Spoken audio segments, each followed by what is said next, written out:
is full of frustration and disappointment, which can be daily events, but understand that this is all temporary. Hello, and thank you for tuning into my video series, Indicted and Facing Prison Now What? My name is Marc Blatstein, and in 2006, I too was indicted and convicted of a felony and lost my medical license. To call this a life-altering event is simply an understatement, as all of you realize as you're going through this too, which is a reason why you've tuned into this video. With work, though, I was able to get my license reinstated in full, and so back in 2010. And so my takeaway or lesson is that prison's temporary. Eventually, you're going to be going home. My goal in this series is to provide you with the information you'll need to survive and navigate these times, because knowledge together with preparation is going to help you build back your confidence that you'll need throughout this process. By this time, you may have heard from the Department of Justice, FBI. They've been asking questions, rumors. They maybe came to your home or sent you a letter. But either way, by this point, their case against you is mostly complete, as their conviction rate approaches 98%. So delaying to take the next step is at your peril. You need to hire yourself an attorney who practices federal criminal defense in federal court, because the nuances of federal courts are much different than state courts. But hiring the legal team just doesn't mean that they'll have experience. You also need to see a proven track record of where they've successfully defended cases like yours. And last, but most important, is you need to feel comfortable with them, because the choices you make today are going to impact your tomorrow. Should you have any questions, please do not hesitate to call and consider engaging my services at 240-888-777-8. This is your life and your future. I've come through it. You will too. Be prepared for things not to go right, because they won't, and try staying out of trouble. The Bureau of Prisons encourages using what they call the administrative remedy process to address all grievances.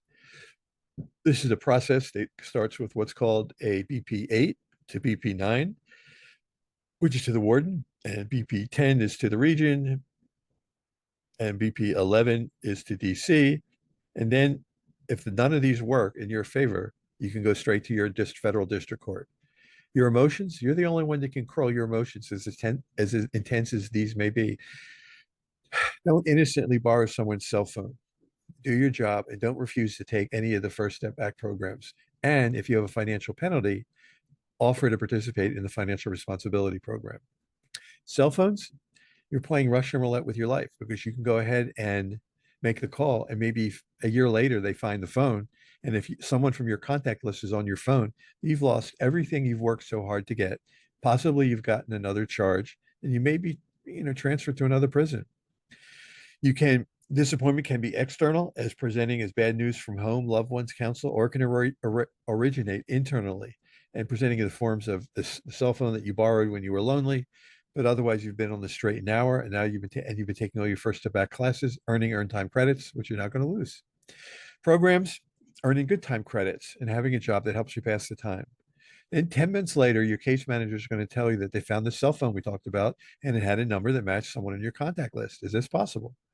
They ask you if you have anything to say. So what do? Do you lose your good time credit?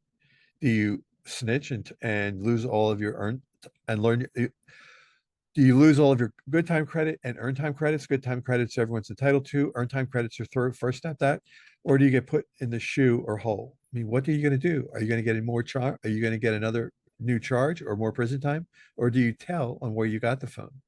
This is why I prepare you to go in. It's so important to understand knowledge and preparation, again, the do's and don'ts of what to and not to do, and a plan regarding how to use your time constructively. Just as you are on the outside, where if you go to work, you have to show at a certain time, you get off at a certain time, you go home, you have something else you have to do. You need to establish this routine for while you're in prison. The BOP staff will eventually find out. And I too saw these things, but it never crossed my mind. I mean, if you're doing things you're not supposed to do, or paying someone to do your job, they're going to know. And my example is the closest I ever came was one day someone offered to share a cigar with me. And I loved having cigars while, sailing in the Bay, Chesapeake Bay here on the East Coast of the United States, offshore, and just kind of relaxing, even if we're not anchored down at the end of a, day of sailing. Problem was, there was nothing relaxing about having a cigar in prison. I had no interest, and it was not tempting.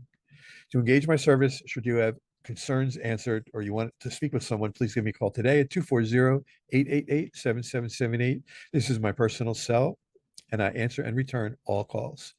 You can also get additional information for free through my website at pprsus.com.